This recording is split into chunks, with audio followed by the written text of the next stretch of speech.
এই যে দেখতেই পারতেছেন আপনারা রাস্তার অবস্থা, এভাবে রাস্তা ব্লক করে তারা আন্দোলন শুরু করছে। আর এই পাশে তো রক্ত মুক্ত দিচ্ছে আবার একবারে পুরা।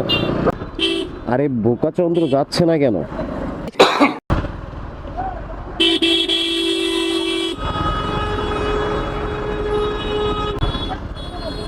এ বোকাচন্দ্র টান দাও। আসসালামু আলাইকুম, সবাই কেমন আছেন? সবার আশা করি আল্লাহর রহমতে ভালোই আছেন, আমিও আল্লাহর রহমতে ভালো আছি। তো সবার দিনকাল কেমন যায় তা সবাই আমাকে অবশ্যই কমেন্টে আগে আগে জানিয়ে দিবেন, কারণ আমি অনেকদিন পর আসলাম। আপনারাও জানেন না যে আমার দিনকাল কেমন যাচ্ছে, আমিও জানি না আপনাদের দিনকাল কেমন যাচ্ছে, কারণ আমি আপনাদের না কমেন্টস করতে পারতেছি আর না আপনারা আমার ভিডিও দেখতে পারতেছেন। তো আজকে ইনশাল্লাহ দেখতে পারবেন। আজকে কিছু কথা বলবো আপনাদের সাথে।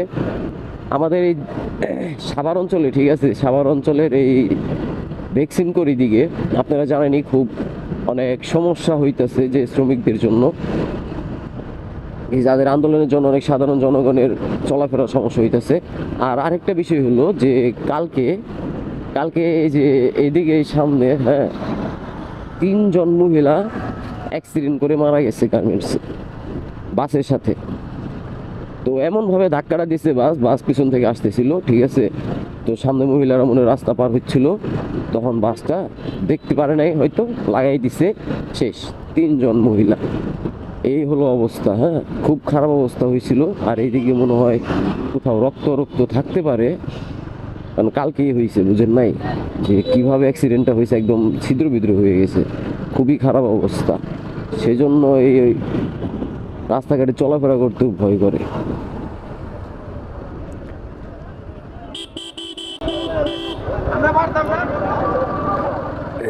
এই যে দেখতেই পারতেছেন আপনারা রাস্তার অবস্থা, এভাবে রাস্তা ব্লক করে তারা আন্দোলন শুরু করছে। আর এই পাশে তো রক্ত মুক্ত দিচ্ছে আবার একবারে পুরা। এরকম ভাবে যদি দেশটা চলতে থাকে তাহলে তো কোনো কথাই নাই, স্বাধীন বাংলাদেশ। আর রাস্তাঘাটে এখন গাড়ি চলে না, রাস্তাঘাটে দোকান বসে, বুঝছেন, নানান ধরনের দোকান, যা আপনারা কল্পনাও করেন নাই জীবনে, এরকম সিস্টেমে দোকান বসে। আর এখন তো মনে হয় গাড়ি ওপেন করে দিছে, আমরা দেখলামই যে ওই জায়গায় গাড়ি আটকে রাখে নাই। ভালোই হয়েছে গাড়ি আটকে রাখে নাই, না হলে আমার ভার্সিটি যাওয়ার পথে ব্যাঘাত ঘটতো, সমস্যা হয়ে যেত। এইভাবে যদি চিপিং চাপিং না মারে, এই যে দেখেন তো, ওয়াও, চিপিং চাপিং না মারলে কোনো ভাবই নাই, চিপিং চাপিং মারতেই হবে। রাস্তাঘাটে গাড়ির বদলে সিগারেট বেচা হয়, আর রাস্তাঘাটে গাড়ি ঘোড়া চলার বদলে মানুষজন চলাফেরা হয়, বিশেষ করে হাইওয়েতে। এই হাইওয়েতে তো মেন প্রবলেমটা, ঠিক আছে। এই যে এই পাশে কি আটকে দিছে নাকি, এই পাশ দেখি জ্যাম পুরোটা, ও শিট। আর এই সাইডের রাস্তার অবস্থা তো দেখছি, এই যে অ্যাম্বুলেন্সের সবার লাস্টে যেভাবে দাঁড়া করে রাখে, ঠিক আছে, অ্যাম্বুলেন্সের জন্য তো অন্তত রাস্তা দেরে ভাই। আচ্ছা বুঝলাম, যারা আন্দোলন করে শ্রমিক, তাদের কোনো মাথায় দেখা দিই নাই, ঠিক ঠিকানা নাই, তারা আন্দোলন করতে আছে। আচ্ছা, আন্দোলন যে আটকানোর জন্য যে তোরা এই যে আর্মি টার্মি এগুলা যে আসে, ঠিক আছে, তাদের তো অন্তত উচিত যে অ্যাম্বুলেন্সটাকে রাস্তা করে দেওয়া, নাকি? একটা মানুষের জীবনের থেকে বেশি মূল্য এই আন্দোলনের? অবশ্যই ভাই বেশি মূল্য, কারণ এই আন্দোলন করে যদি 10টা জীবনের যায়, যদি 1000 জীবন যদি বাঁচাইতে পারে, তাহলে এটা অবশ্যই খুব উপকারী।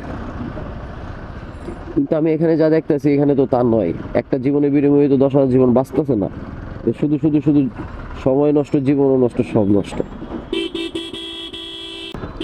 আরে বোকাচন্দ্র যাচ্ছে না কেন?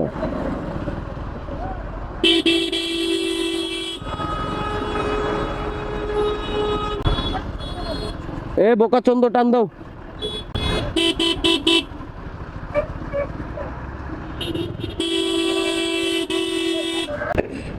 তো অ্যাম্বুলেন্সকে যাওয়ার রাস্তা করে দিতে হবে আমি ভাইয়াদের, এটা তাদের কাছে আমার অনুরোধ। অবশ্যই আমি আজকে আর ভিডিও বেশি বড় করবো না, ঠিক আছে, যতটুকু করছি আলহামদুলিল্লাহ। আপনারা আমার জন্য অবশ্যই দোয়া করবেন। পুরো আসলের ভিতরে মেইন পয়েন্টটা হলো বাইপাইল, ঠিক আছে। আর এই মামুরা, তাদের কোনো ভাবই নাই, ঠিক আছে, গাড়ি চালায় আর সিগারেট খায়, তাদের কখনো শরম লজ্জা হইব না, বুঝছেন? শালা,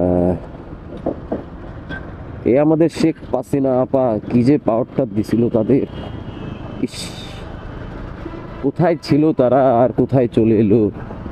চারদিক দিয়ে গাড়ি আসে, চারদিক দিয়ে জ্যাম করে, ঠিক আছে? এই জায়গায় কোনো পুলিশের আনাগোনাই দেখতে পারতেছি না, যে পুলিশ আনাগোনা থাকলেও তাদের কোনো কাজ কাম নাই, ঠিক আছে? তারা খালি এই যে রাস্তার মধ্যে এই লাঠি নিয়ে দাঁড়িয়ে থাকবে, তাদের তাছাড়া কোনো ভাও নাই। তাছাড়া তারা কোনো কাজই করে না, ঠিক আছে?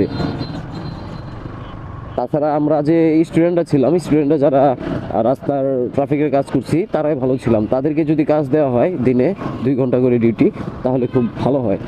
তাহলে রাস্তাঘাটে জ্যামও কম লাগবে, আর গাড়ি ঘোড়াও খুব শান্তিভাবে চলাফেরা করতে পারবে। তো সবাই ভালো থাকবেন, সুস্থ থাকবেন, আমার জন্য দোয়া করবেন। আপনাদের জন্য ভালোবাসা আমার কাছে অবশ্যই সব সময় থাকবে। তো সবাই আল্লাহ হাফেজ, সবাইকে আল্লাহ হাফেজ, আসসালামু আলাইকুম।